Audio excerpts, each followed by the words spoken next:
by Dr. Gene Couch. He is our third presidential candidate, and I am subbing today for Jason Sewell, so I'll be running the mic around to get your questions.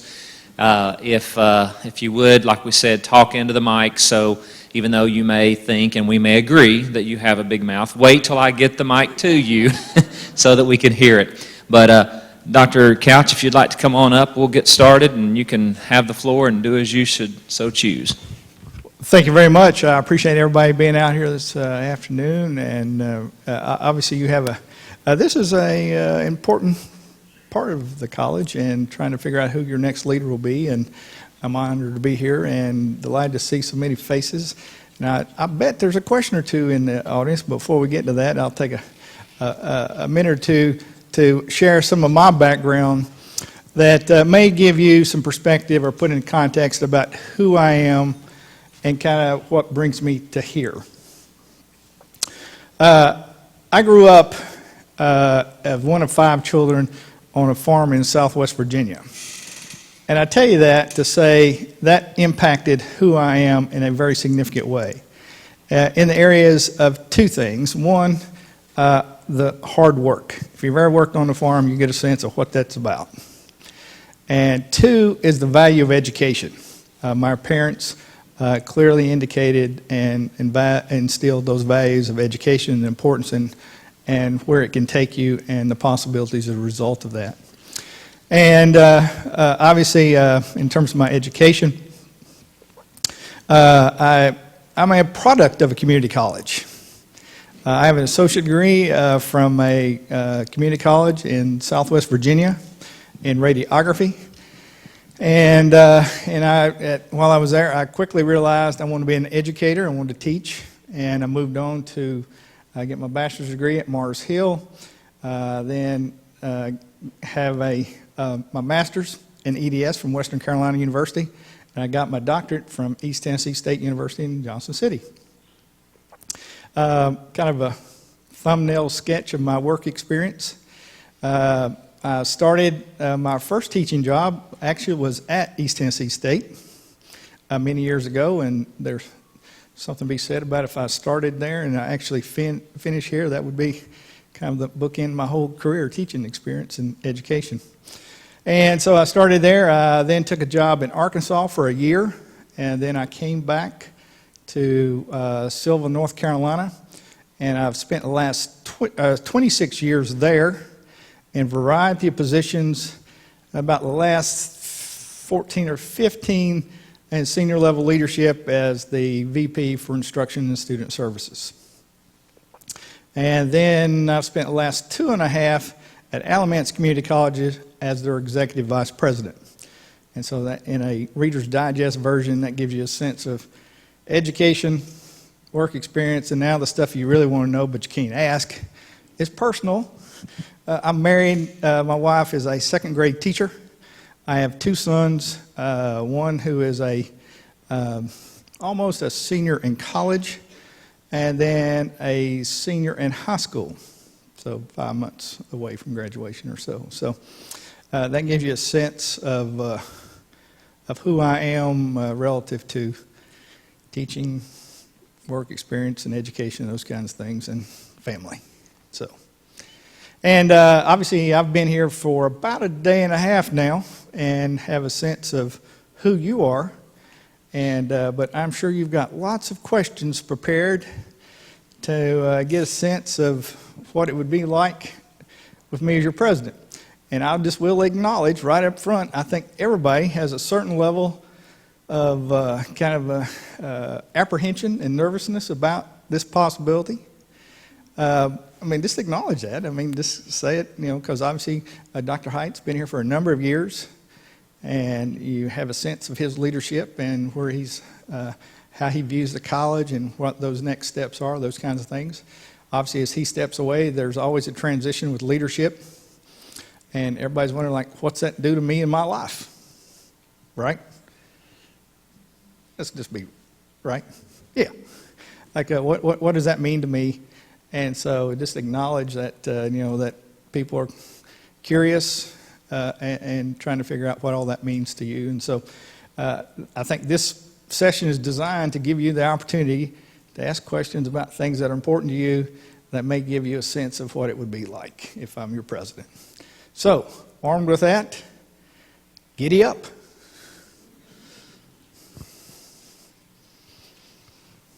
Not everyone at once. We have a question down here.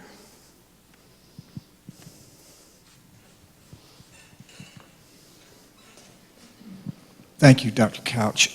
Considering the unacceptable high unemployment rate and the fact that industries are having difficulty finding qualified workers, what are some of your thoughts, strategies for advancing workforce development on campus? Well, workforce development, in terms of economic development, clearly our most important role that we can play, and a key role with that, is workforce development. That is essentially what we do. You can, in many cases, I have had philosophical debates with others about the nature of our work, and especially with transfer programs and those kinds of things. Ultimately, that is leading toward workforce development. I think the most important thing that we can do is to provide high-quality programs that lead to, with marketable skills, that employers want and or need. And I think we have an obligation to do that and do it well.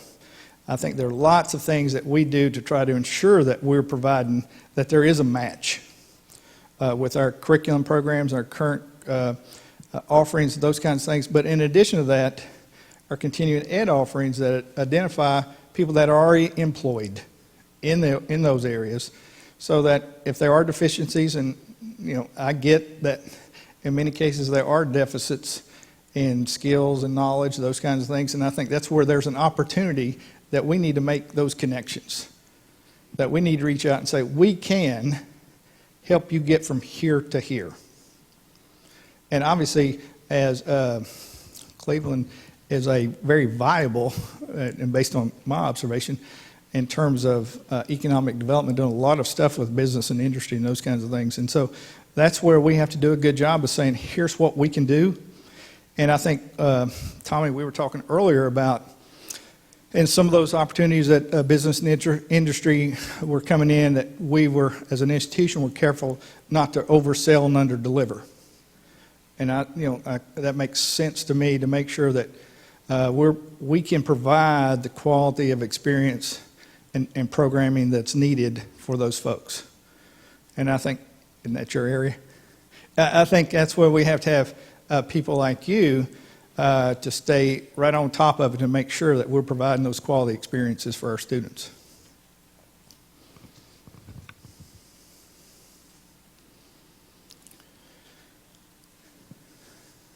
I'll get you in just a second.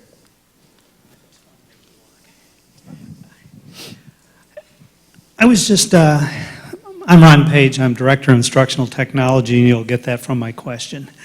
I was just at a conference in Atlanta, and some of the colleges you probably are familiar with were there, including Piedmont, which reported on a study they did on their freshmen and found that they had stepped backwards about 15 years and that 60% of their incoming freshmen were no longer computer literate because of the influx of iPads and iPhones.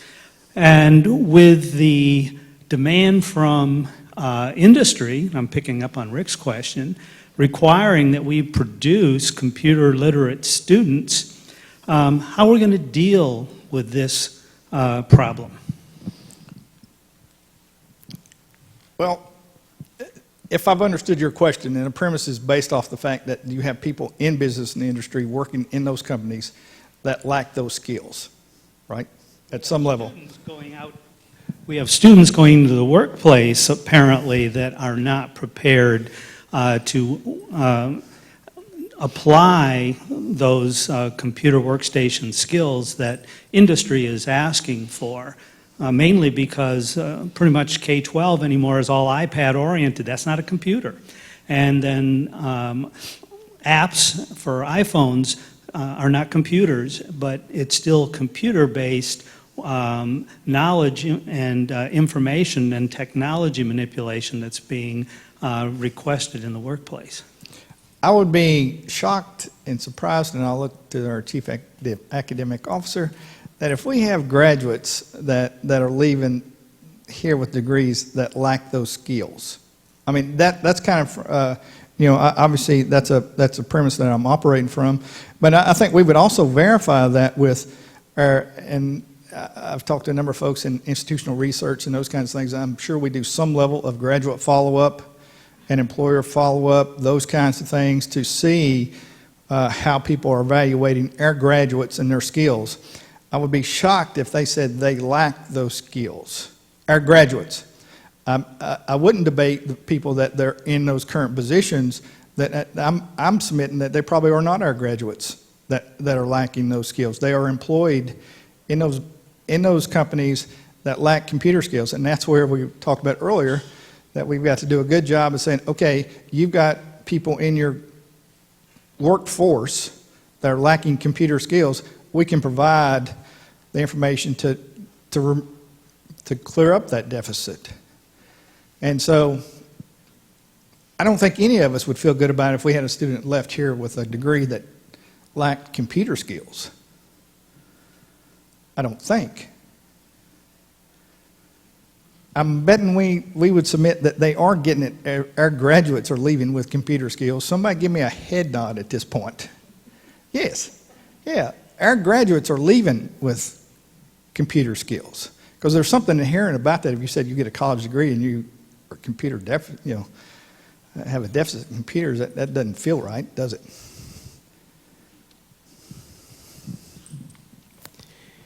If you were to write a book on college presidency, and your first chapter was 5 thou shalts and there 5 thou shalt nots for a college president.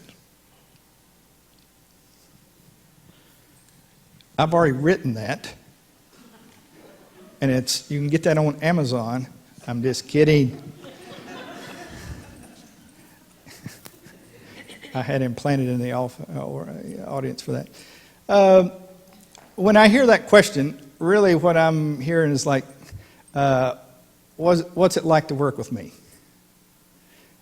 What's important to me, either in the things that you would want to have happen, or like, not so much on my watch, right? I mean, that's fundamentally what the question's about. I would submit these things. I'd say number one, that I'm committed to excellence. I think we all have a sense of we are inspired by excellence. I don't think anybody gets excited about, hey, let's be a mediocre college. Does that excite anybody? I don't think so. And so one of my shalls is be a person and leadership that's committed to excellence. The next piece in terms of being a president, I would be committed to learning this institution and learning you. And our programs, people, processes, and policies and procedures that go around that. Because I think I have to do that. I think that's important. And that gives you kind of a sense of where I am in terms of the shall nots. You wouldn't see me doing stuff in terms of micromanaging those kinds of things. I wouldn't create barriers for students. I think another thing in terms of that, I would always look, and I've been around education long enough and got a sense enough at transitions, and I know it's a fresh start for everybody, but as a new president, I would make sure that I evaluated information fully before decisions were made. And so I wouldn't take a narrow viewpoint of data or information around that I would try to make informed decisions that would be useful to the college.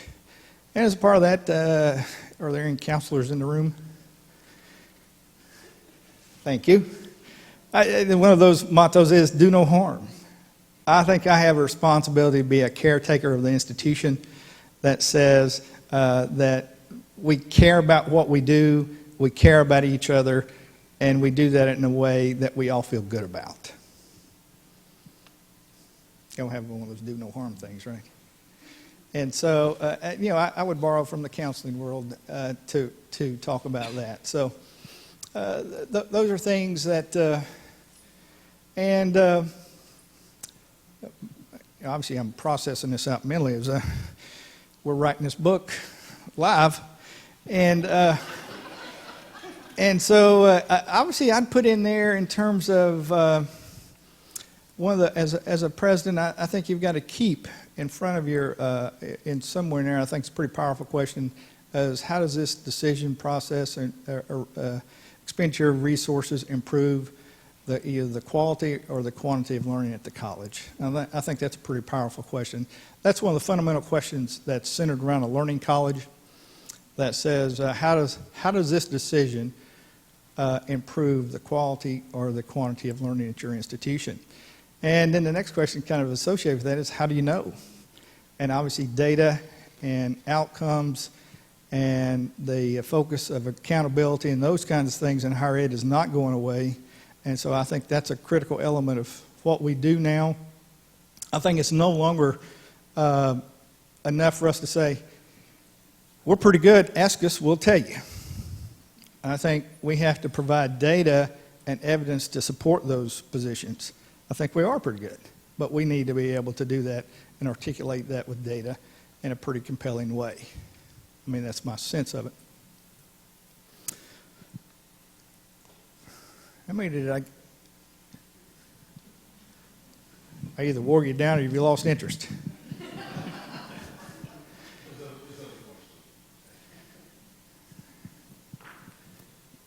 Are we done, Will?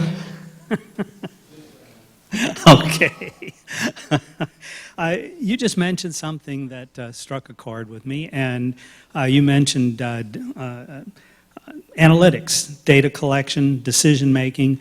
Can you enlighten us a little bit on how you perceive the role of data collection, assessment, data collection, and decision-making? How do you visualize that here being applied here at Cleveland State? Let me share one thing. It's is a core requirement in SACS. And I'm going to talk. I don't get too academic about it, but I'll come back and personalize it in a second because you're going to say I wouldn't want to ask, but hang with me. 2.5 is a core requirement in SACS, and whether you fully embrace the notion of SACS and what it means to our lives, it is a part of who we are and how we operate. It provides that set of standards out there that says these represent good practices in higher education. And one of those core requirements that says kind of like it was a bedrock or a cornerstone of operation is 2.5 that deals with institutional effectiveness. And 2.5 essentially says something to the effect, and I'm paraphrasing, not word for word, but it says that we will be an institution that systematically evaluates how we're doing relative to our mission, that is data-driven, that's ongoing, that's integrated, and results in continuous improvement. That's what it says. Now, one of those key parts that you just asked is data. And so, again, SACS doesn't tell us what our mission needs to be or doesn't tell us what data we used to have, what are our key performance indicators. But there's no question as a part of that, as a fundamental of that, it says, what are our key performance indicators? What is it that we have identified as an institution that says, if we can look at these data, and we're not talking about 106, but 6 or 7, that we look at that and say, this is an indicator of success. We should be able to look at that, track that, and systematically and routinely to know how well we're performing. Now, the other piece that's a fundamental about those kinds of things and data-driven, that it is rare that you have perfect data. But our researchers give me a head nod on that. All data is not perfect. However, at some point you've got to take data and say, so what to now what? What does that mean? And that's where judgments are made around data.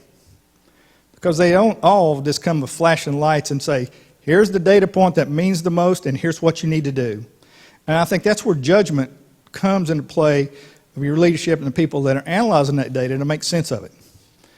And that's where I think experience matters. And as a part of that, one of the things that if you look at data, there's a couple ways to look at that. One is institutionally, is there a trend previous to that? What does it mean? Are we going up? Are we going down? And then the counter to that to say, what does that data point mean if it's sitting there in isolation? Then how do we compare against sister institutions? And that's always a useful comparison.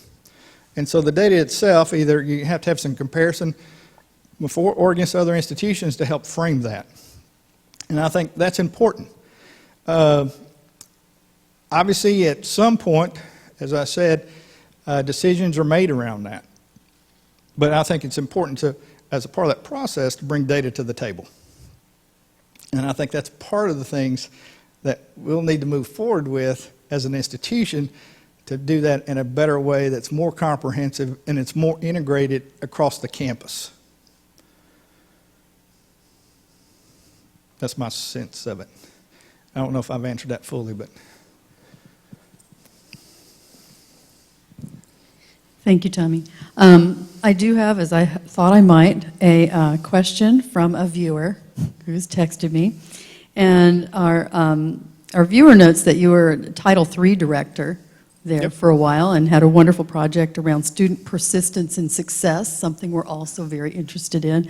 And would you share with us what you did with that grant? What kinds of things did you go after, and what were your results? We did a couple of things, and I moved on to the next institution before we concluded that grant, but a couple of the key pieces that we had. One is we took out some money to create my foundation guy isn't here, but to endow a scholarship to create some things that we couldn't do, create some money. And so it was a match kind of thing. That was part of it. And that was important to us as a small institution to create some projects, some new initiatives. The next piece is we dealt with our document imaging and trying to create some efficiencies in our financial aids and human resources and other kinds of things so that we created our records online and did all that document imaging that was pretty a big ticket item. And so some cases, many colleges aren't able to go ahead and shell that money out because when you start looking at that, it's like, are you doing your job now? Yes, you're processing financial aid. You may be dealing with 37 sheets of paper, but you're making it work. And so that really kind of borders lines, and the whole part about Title III is strengthening the institution. As a part of that, we wanted to do that so that we could be more efficient in our operations, and that was a significant piece of it as well. Those were the two big things that we worked on.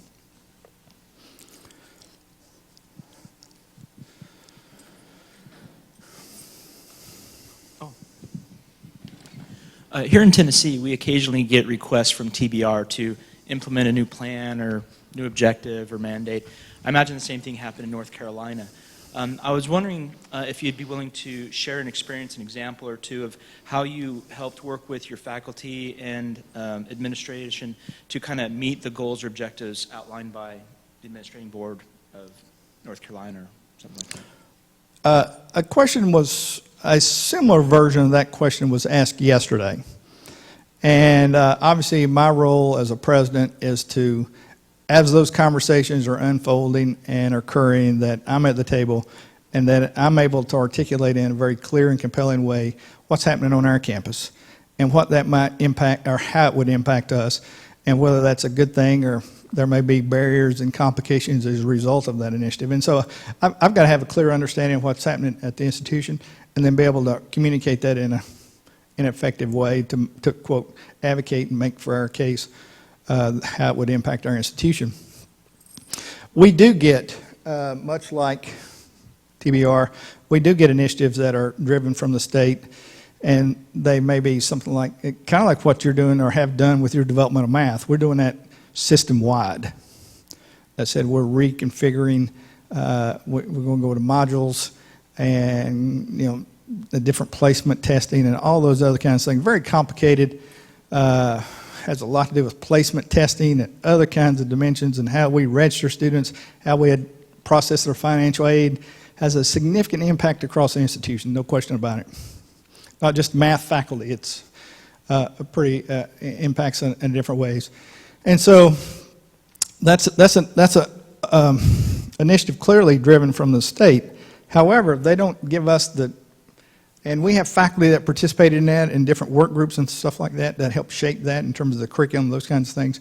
But then when it came down to it, they didn't say, okay, there's one element you can do it by individual modules, register them individually, or by shells. And I think y'all use the shell model. And so that we went with the individual course model. And so those are decisions that were held locally. And what I do is, I will say this,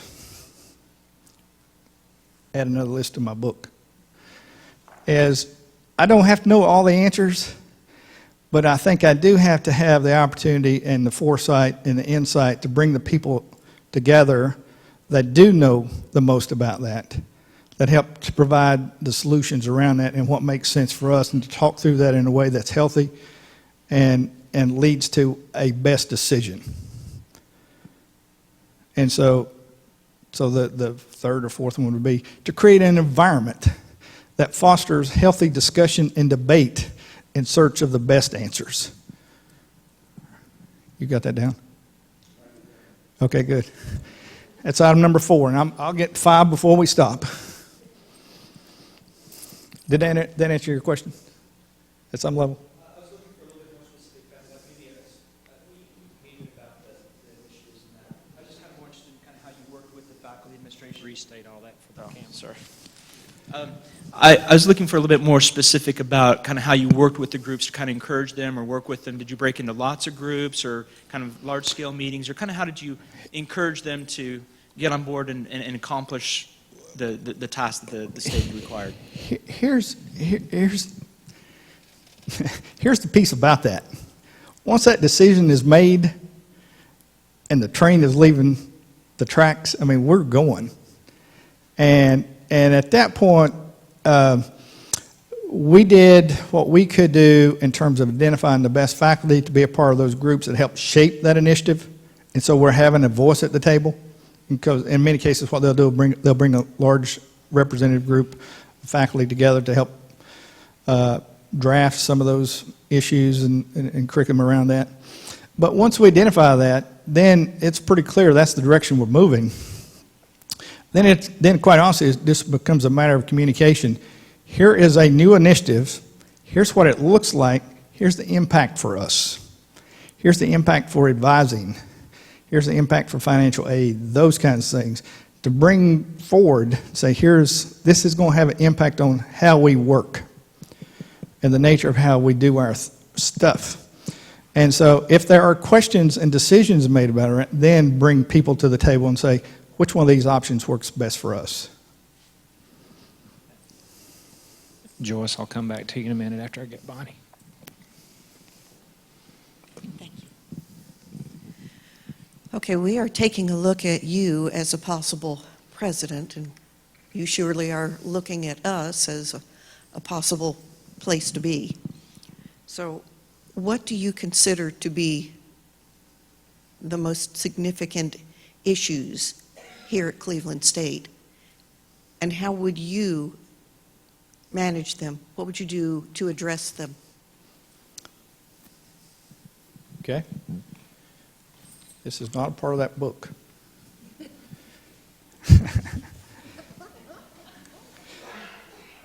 I obviously have looked at and tried to learn about Cleveland State and the kinds of things you're engaged in, and if there are those kinds of landmines kind of out there that, okay, we better look before we leap kind of thing. And so, yeah, I've done research and before I came to campus yesterday and talked to people about the institution.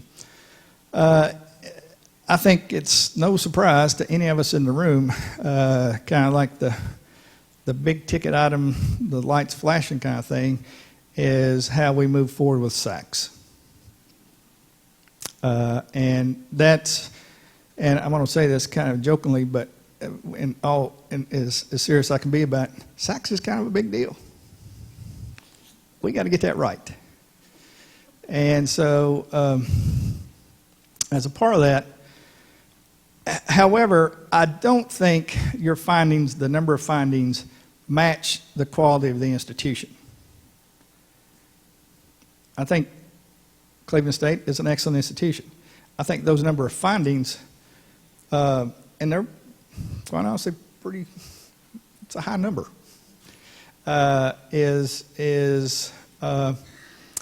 doesn't necessarily, isn't indicative of the quality of educational experience that's occurring here. However, saying that, we have got, in quick order, no messing around, give full attention to providing corrective action that gets that right. Because I don't think anybody in here would feel good about, as a part of that, that the institution would be sanctioned. And I mentioned earlier 2.5, and I understand that's one of the 8. That's a core requirement that invariably or typically leads to a sanction. That doesn't feel good, does it? It doesn't feel good to me, and I don't have business cards that say Cleveland State on it yet. I hope to get some, and a set of keys. But that's one of those things that we have got to give immediate attention to. And in my conversations with Dr. Height, I think there are already some work teams that are taking that seriously and giving thought and trying to develop processes and systems and strategies around that yields a positive result for that. But over the next few months, and as you know, you get 5 months from the time they leave to you submit your report to provide corrective action. And it would be my hope that we're able to quickly assemble and work in a way that yields, when SACS gets our report, reads that and say, okay, they get it, they're clear. However, there is that distinct possibility that it says you'll have to give in some of those processes in terms of outcomes and those kinds of things, if they don't sense that they're where they need to be, it is likely that they will say you'll have to give a monitoring report 6 months from now or a year from now or other kinds of things. And again, nobody's terribly excited about that, right? And I have significant experience with SACS, off-site visitor, on-site visitor. I've led 3 reaffirmation processes in my work. And so while that doesn't frighten me or scare me away, it certainly, based on my experience, that is an area that needs attention. And we will have to address that. Because here's the thing, you're like, well, what's the big deal about that? I don't know if you're aware, I don't think anybody wants to be put on probation. That doesn't feel good, does it? A sanction, there are 2 levels of sanction, warning or probation. We want to move that needle or the ball down the field close enough to where they say, you're going the right direction, you scored a touchdown, you just got to get the extra point in, those kinds of things. And so we don't want any of those things, negative consequences that indicates poorly on the institution. The other piece I would submit, without rambling on about the SACS stuff, is community college nationwide have historically done a terrific, off-the-charts job of access. There's no question about it. We are the institution of access. However, new models and new attention, and rightfully so, there's no question about that we need to do a better job and give more attention to success, from moving from student access to student success. And so there are national initiatives, there are statewide initiatives, and then ultimately it makes sense locally to engage in that work and be open to those possibilities and those new models. There's lots of great work that's occurring out there, completion by design and other kinds of initiatives that are trying to identify those points where students are dropping out and other kinds of things where we're losing students. And so in my research, The national model for community colleges in terms of their completion rate is about 20.4. Cleveland State, about 14.9. So we're below the national average. And so, again, if I were to say, I said nobody got excited about mediocre, I don't think anybody terribly excited about where we would fall on that chart either. And so there's an opportunity, and again, a challenge and an opportunity, but for us to do work in a different way and engage that to be better at what we can do. Again, for student success. So those two kind of things bubble up to me in terms of what's ahead of us. I think it makes sense. We don't have any choice but to take care of SACS. And I don't think anybody would want to leap to the conclusion of losing your accreditation. That's very dramatic. And I don't want to predict, doom and gloom or the sky's falling. But the result of that is if you lose your accreditation, we don't get federal financial aid. And again, that has significant impact on our students and the ability to attend college and those kinds of things. And so I don't want to go out there. But we don't have any choice but to take that seriously. And it's my sense that you are, and you will, and we'll move forward. But we will have to engage in that. And some of that work deals with outcomes and some things like that. That's not writing a policy on intellectual property or something like that. That somebody can get in the room and 3 hours later you got it knocked out and you prove it and you're good to go. You send it in. That's not what that is. It's how we're engaging in that work on a daily basis over a period of time. And again, that's part of if you remember my 2.5 conversation, one of those things, those key words that you could underline is ongoing. And they may say, okay, that looks better, but now show us how it will be ongoing. And I don't want to predict how SACS will view all that, but it's an area of concern.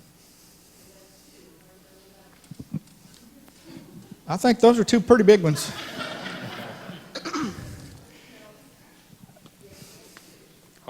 Hold on a second, Bonnie. Hold on a second. Let me make sure we get it on Let the me just TV. repeat that for her. I can't provide the inflection in the voice that you can. Okay, you have given us two concerns and how you would address those. What other concerns do you have about Cleveland State? The answer to that, none. I don't. Okay. I don't have additional concerns or flights flashing, kind of say, here's something you got to attend to it. I don't have that sense. As I said earlier, I think the accreditation, the reaffirmation piece, doesn't match the quality of experiences happening here, but we got to obviously tighten that up to make sure it does match. But no, I don't have any concerns around that. Any other kinds of things, again, other than those two things, I think those are two big ticket items from where I sit. Because obviously the accreditation, the importance piece, but the other piece about success, student success, that can be very complicated in terms of creating new systems and processes and knowledge and skills and beliefs and all those kinds of things. That's bigger. There's a lot to that. What are your thoughts about cooperative education and service learning programs?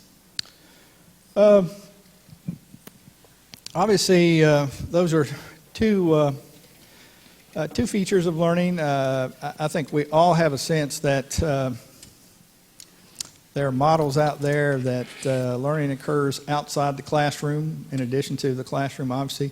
If you look closely at health science programs, they quickly allow you or connect you to the things that you're learning in the classroom that then moves you to a practical element of that, so you apply what you're learning.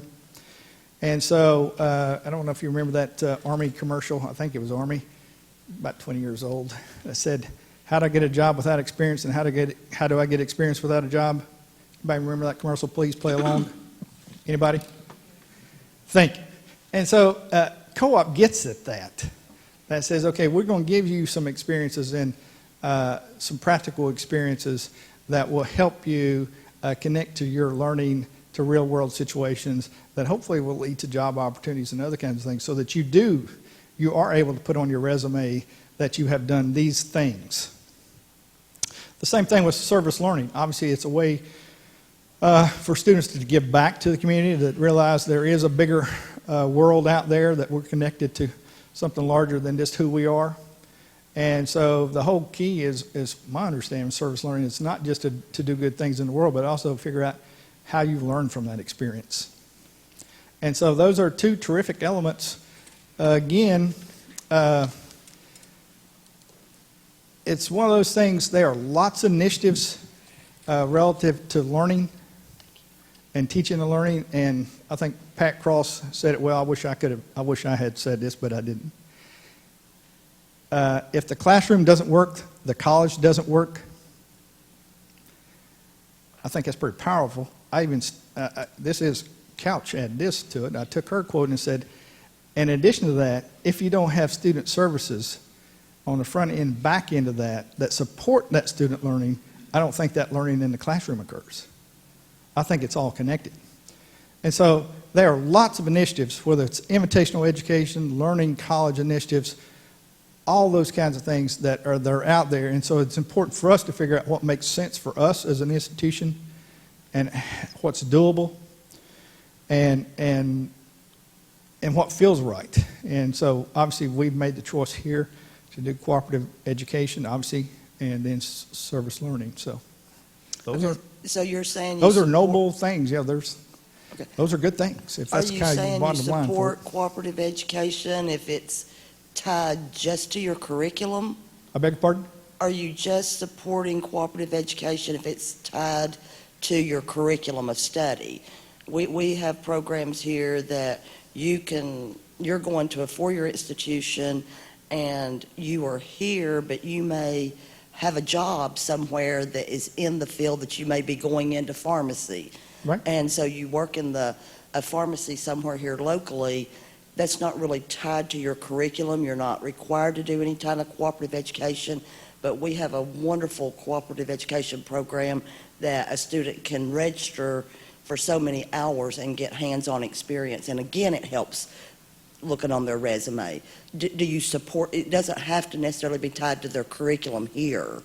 Yeah, but ultimately it is tied to where they want to go, the That's profession. correct. And so, Okay. yeah, Okay. that's all Okay. seamless. It's an all important connected. part. Yeah. Okay. Yeah. Thank you.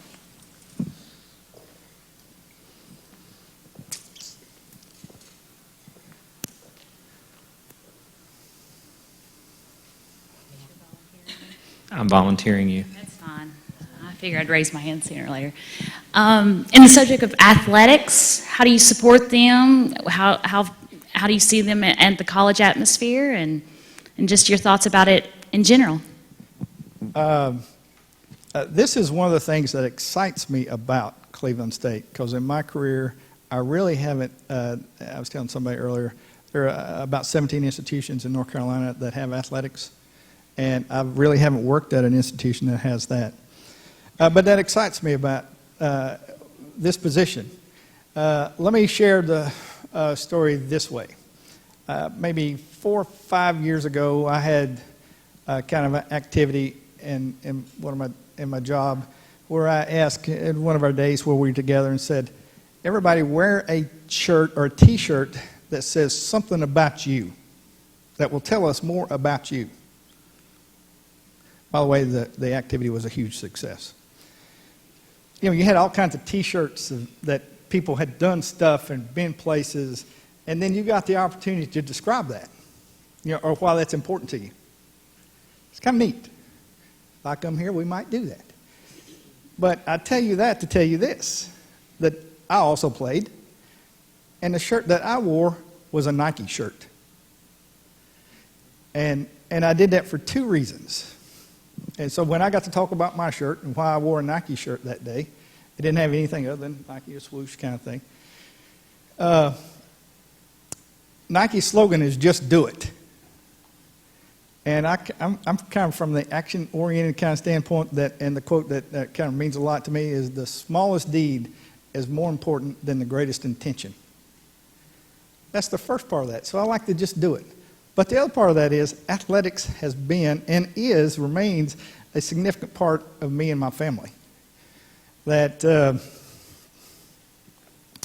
I had a sister that played softball in college. I didn't play college sports, played high school sports. My wife and I both run and play tennis.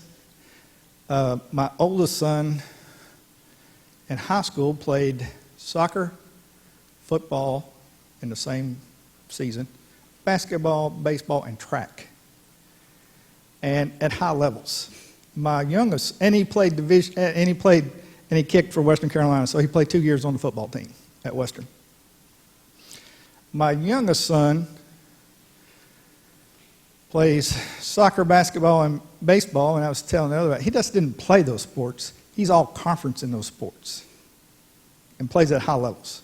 And he'll be a player of the year, and he's getting looked at now for a scholarship in college and those kinds of things. And so I have spent a lot of time and coached all those youth sports. I've done a lot of coaching for all those sports. And so I have spent a lot of time on baseball fields, soccer fields, basketball, gyms, and everything in between.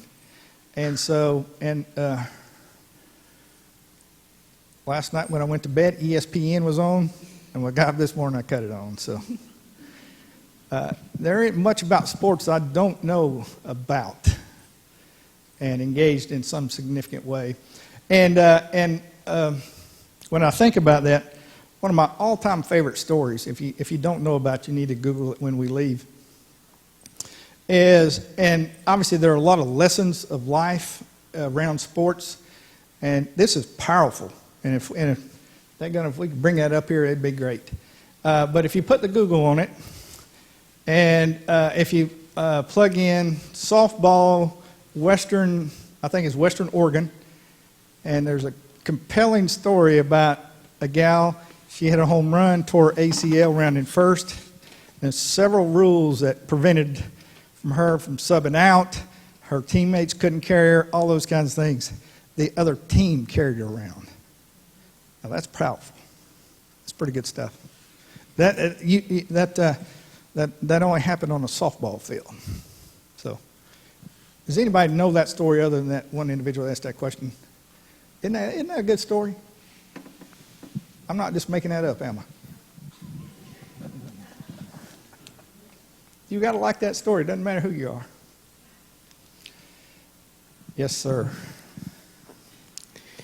You have in your office a wall-mounted system of lights that relate to certain alerts for you as president, not counting emergencies, national disasters, or terrorist attacks, excluding those three things. What would 4 warning lights be in your office that you would call attention to immediately?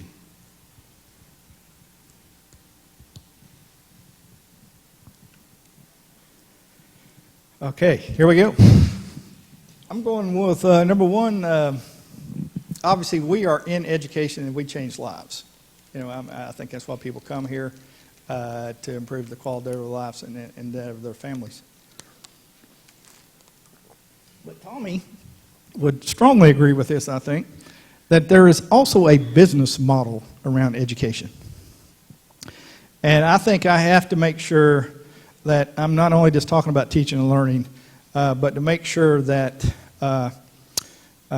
all those models that lead to dollars are being attended to.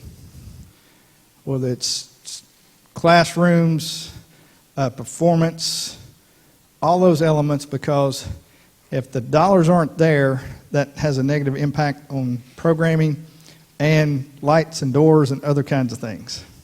It's kind of right up there with that Sachs thing. It's kind of one of those fundamental core things that you've got to attend to, and you've got to engage in that instead of just saying, I hope that works out. That's a light that when it starts flashing, we should be ahead on that before it goes to red alert. Tommy and others, we would be on that one, then hit amber, using your light model. If there's anything there that even hints of amber, we're having discussions around that and say, what's going on here? What, is there something we need to know about, and those kinds of things. And I think you would want and expect us to be on the case, right? Another one I think is, morale is clearly a part of who we are. And I said earlier yesterday in one of the questions, I've never seen anybody that was miserable at their job that did it well. And while we all get paid to come here, I think we all want to engage in that work in a way that we feel good about. Hello? Anybody want to disagree with that? I don't think so.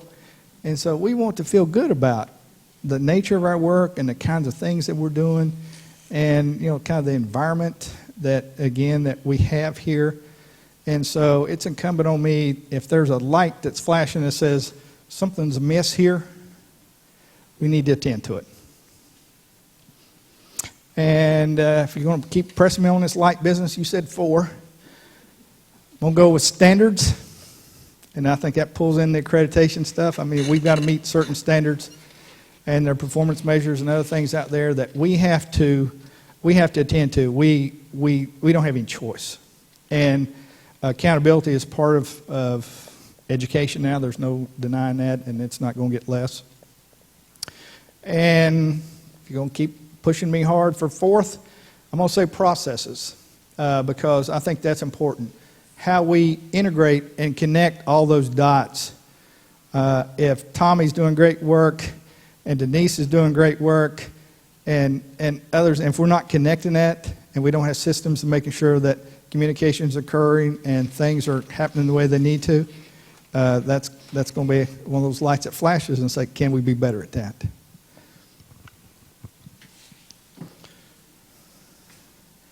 Do you have any more questions? I can't wait. He's got 7 more. No. I'm here all day. Those are pretty thought-provoking, I must say.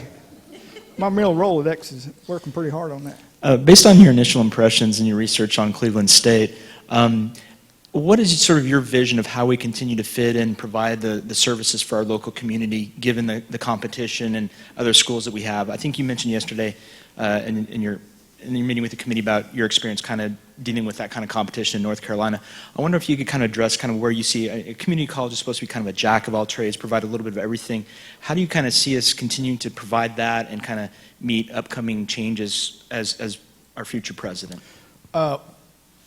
There's no... I will share this from my North Carolina experience to help frame this.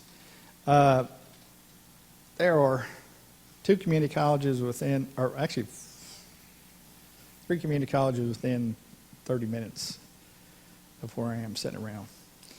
And then if you drive across the state of North Carolina, you don't go down I-40 without seeing every 20 minutes or so another sign, another community college.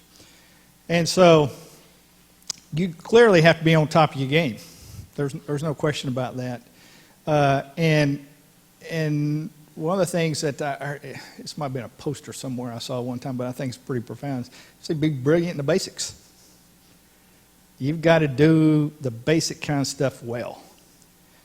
But yesterday, I think I had an answer that went something like this, that I think makes sense again today. I don't think I would change it a bit. I'm still struggling with that question about the 10-year thing. I still don't know the answer to that. And if I worked here 17 years from now, I still don't know the answer to that one. But 3 R's, I think we've got to, one of the key things about community colleges, as opposed, if you compare it to, we have a unique piece of the puzzle in the higher ed landscape. If you compare us to, say, University of Tennessee, and you will rarely, if ever, hear me say compare one institution to another, because I think we just need to take care of what we do and do it well. But if you do look at other institutions and the kinds of things that I think we can excel at, one of the things that we can excel at is in relationships. When a student walks through the door, that they connect to us in a way, and my new best friend at Athens, she's not here, is she? Patty? Patty's not here. Where is Patty? I need her now. And she said that she shared with folks there, said, when you walk through the door, if it were your son and daughter, what kind of service would you provide? It's a pretty good answer. I mean, frames it that way. And so if we can connect with people, if that were our son and daughter that we were answering those questions here, or help with that schedule, those kinds of things. And so I think that's a terrific model. So about relationships, and so do you get that in other places? Maybe, maybe not. But we can be very good at it here. The other thing is rigor. And the faculty folks in the room, I hope, appreciate this. While we want to be good at relationships and helping students get where they need to be to help reach those educational goals, we cannot, because it serves no one well, to lower the academic bar. We can help you get up to it and over it, but we can't lower it. I mean, fundamentally, that will not serve them well or the institution. We have to be able to stand on quality and without flinching a bit and say, our standards are here and that they're equal or better than anybody's. And then the third thing is relevance, and I think that's where kind of the co-op question comes into play and other kinds of things. How does it fit what I'm talking about and what I'm learning into my life and my future? And I think we can do a pretty good job of helping students figure out this is why this is important, and this will help you this way.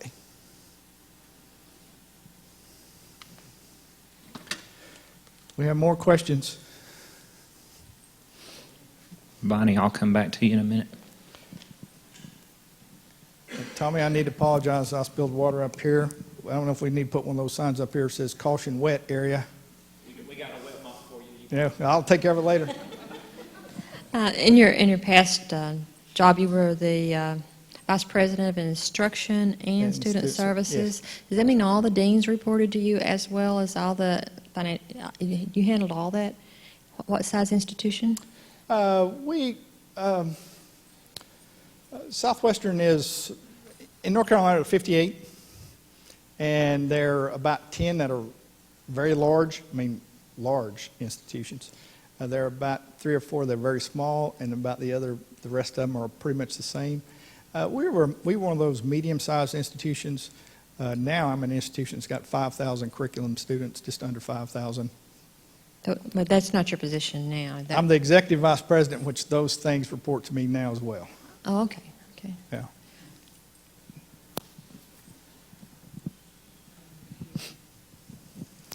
Hello, I'm Judy Nye. I work in our testing services department. We see a lot of people coming in and out that are students and that may not be students and just people in the community. So I'm wondering how you feel about using our services here for people in our community that is actually helpful to them but might not necessarily generate revenue for Cleveland State. Well, again, I don't know what your current policy is around that, but one of the things that, and that's the word community is in our name.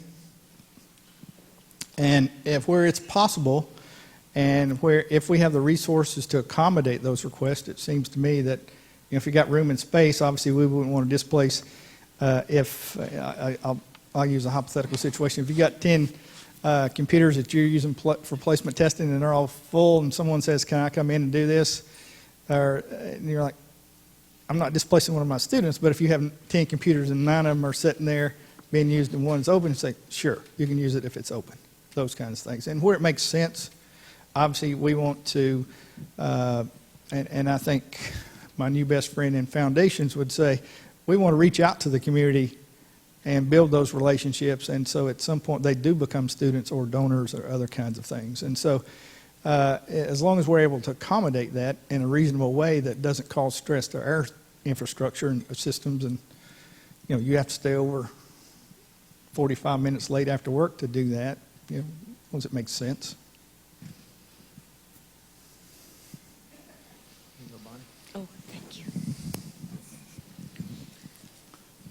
Okay. What is your vision for Cleveland State? In which direction would you want to move this institution? And where would you want us to be in, say, 5 and 10 years? I could provide a hypothetical answer to that, but it would be my answer. One of the things about a vision, from my sense, that it needs to be a shared vision. And I think how we reach that is that you have a voice in that conversation to help shape that. Because I think, quite honestly, I think it'd be awfully arrogant of me to say, here's what I want for Cleveland State. I could obviously say we want to be the most exciting community college in Tennessee where ideas win and people flourish and nourish and grow and those kinds of things. That would be what I would say. However, that's not our vision. And I think you need to be at the table. We need to have conversations with each other about where do we want the college to be. Obviously, item number one on my thing is committed to excellence. Jot that down, right? You had it? Committed to excellence. Yeah, just confirmed. And so that would be one of those things that I wouldn't negotiate on. Again, we would want to be the best that we can be. Now, what words we use to describe that, that's where I think we all have a voice in that conversation. And one of the things I like about working at a community college and a college is, and I suspicion it's no different here, there are a lot of smart people in this room. That's when you shake your head and say, absolutely. Right? Y'all, we're smart people. We figure out things and have ideas and clear thinkers I work off the premise that none of us are smart as one of us. All of us, if we put all of us together, we're probably pretty smart in here. And so when we're working as a team like that, I think we have the opportunity to really move forward together, and that becomes a shared vision. We have about 8 minutes left.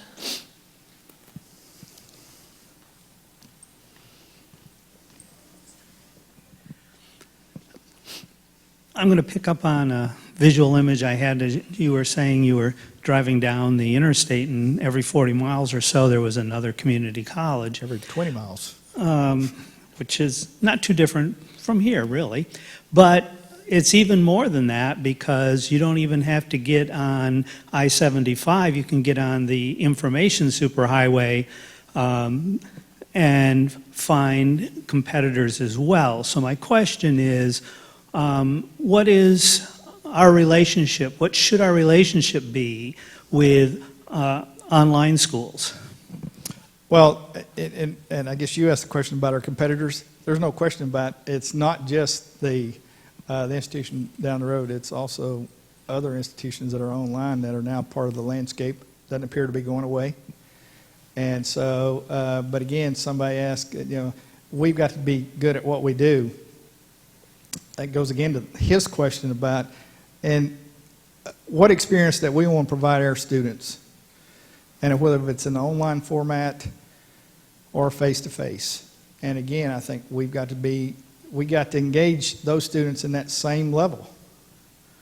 And so we wouldn't just let students out there, no interaction, those kinds of things. And so that's where I think we have to do a good job of recruiting and marketing and telling our story about what you get when you come here. You experience, again, we'll use that word again, excellence. You experience excellence as a result of you coming here. You invest your money, your time, your energy, and your education with us. But I think you don't have to deliver that. Right? And one of the things about some of those models, especially in the privates, they pay a lot more money. But at some point, they feel that's an investment worth making. that they'll hopefully return that investment on their investment. And so while we may be easier on the pocketbook, I think we can still provide those same kinds of experiences for students that when they finish, they feel good about it. That it was a good investment of their time and energy. We'll take one more question, and then we'll give you time to finish up.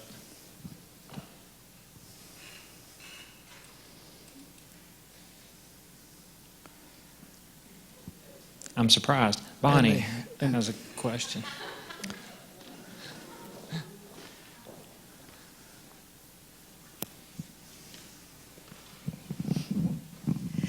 You mentioned online learning, and so I was wondering, what are your thoughts about the newer alternate delivery methods of education, such as online and cohorts and weekend and all that? Well, again, this is one of those things, in many cases, the marketplace will drive some of that. Obviously, we have to be open to that. In some of my experiences in the past, we had evening and weekend colleges and those kinds of things and put programming together around that.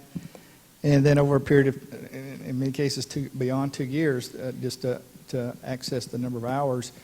But then they kind of migrated, that seemed to go away, and they kind of migrated toward the online options. And initially, there was obviously less success in some of those models, and they somehow equated online to being easier. I don't think that's the case, and they quickly realized that, and so they had to refigure some of those thoughts and reconfigure that. And so there are lots of models out there. It's just a matter of what works and what meets our needs. And I think that's where we've got to be open to different options and models. And I think that folks at Athens have worked a lot in that area to try to figure out what combination of coursework and what format and what delivery method works for them. I think they were talking today about the paramedic program that was compressed, EMT, that you were compressing that, fast tracking that. And so that somehow somebody figured out that was a model that was successful, or there would be value associated with that, and it'd be interesting. Apparently there was. And so, they figured out how to make that work. And so, obviously we have to be open to that. But I think going back to, if you remember, you asked me what two things, and I said accreditation, the other one is student success. Right now, and that in many cases moves towards and deals with the issue of access, those things that you're talking about. What I would submit that we need to make sure that we're focusing on now is success without denying access, because that again, we were offering up models around access. That's an access question, and I think we're doing a pretty good job with that. We don't want to divorce ourselves and never attend to those kinds of things, but fundamentally, I think we need to focus on student success models at this point. So if you'd like to do any summation or closing. Well, thank you for being here. I don't know if I ever got to 5 for the book. Give me, yeah. Yeah. I've got it. This came to me. I think that you want somebody that's a leader that's forward-thinking, inspiring, enthusiastic, and passionate about what they do, that's got energy and said, let's go. And I think that's critical to that, and that's embedded in a way that you also want a leader that operates with integrity, that's honest, may not always tell you what you want to hear, but is forthright about those kinds of conversations. Does that give me the 5? Close enough? So I think that's a part of. I think we all get excited about someone's passionate about what they do and enthusiastic. It's contagious at some level, and say, we're doing this thing. And so that's part of that athletic thing that you learn, that enthusiasm and other kinds of things that when it is tough, that you're in this together and we're going to move it. So I think that's what you're looking for, a leader. I certainly appreciate you being here. I've had a delightful 2 days. One of the things that I have learned about Cleveland State and Cleveland, y'all are nice people. Very nice. My wife yesterday, she's not with me today, she had to go back to work, she'll kill me for telling this story, but hey, she forgot her makeup yesterday. Oh my God, I left my makeup thing. She went down and to the front desk and said, what time does Target open, that kind of thing? And they all said, well, you just look lovely just the way you are. And so they didn't have to say that. And so I'm dead for telling that story. But nonetheless, y'all are very nice people, and I'd want to be part of your community and part of your college as your next president. I would be excited about that opportunity and look forward to being back here with business cards and a set of keys as we engage in the work that we do, because it's important. I think we all choose to be here, right?